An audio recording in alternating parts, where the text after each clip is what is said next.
when we talk about systemic change, sometimes it's like a big vision that's not concrete at all. All the tools that we have should be linked to each other.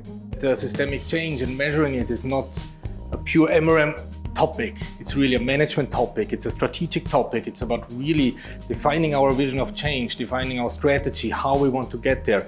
And this is really where we need to involve, or where not only to involve, where the senior management has to be in the lead to really think about what's the systemic change the program wants to achieve.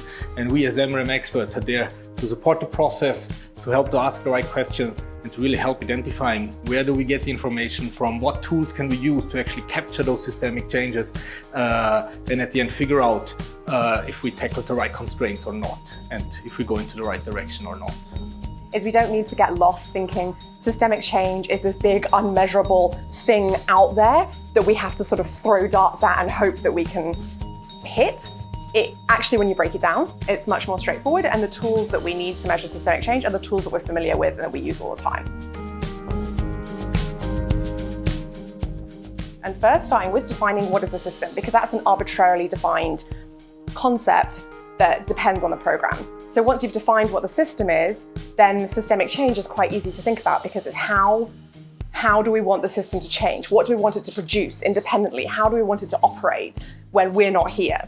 And once you know that, then you can start linking those changes to activities and interventions. So when it comes to sustainability, you really need to think, how can we make this new program, new curricula, new way of teaching, whatever we want to introduce, sustainable within the system and anchor it within the system. Here we have to really identify the incentives of the different ministries and players we're working with to really adopt this new innovation, whatever program we want to introduce, and how to anchor and institutionalize it. And I think what I really took away from the discussion on intervention level systemic change is that it's pretty easy. We know how to do it. Everyone always talks about the same thing. They talk about crowding in, expansion, adaptation.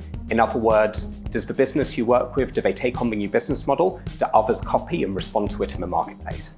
And this really, it comes with challenges, but it's actually relatively easy to capture, relatively easy to talk about.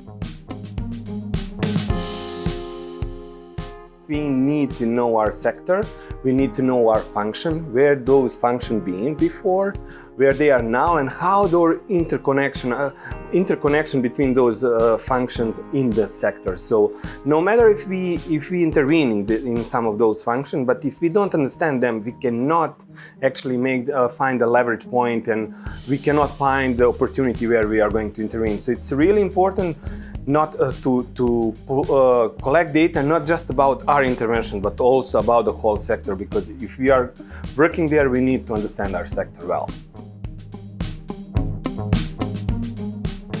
Start to making the pathway, start to making the assessment plan in the sector level or intervention level. Everything just seems like so clear. Now that when we talk about systemic change, it's not only the concept anymore. It's like in front of us and doable to do.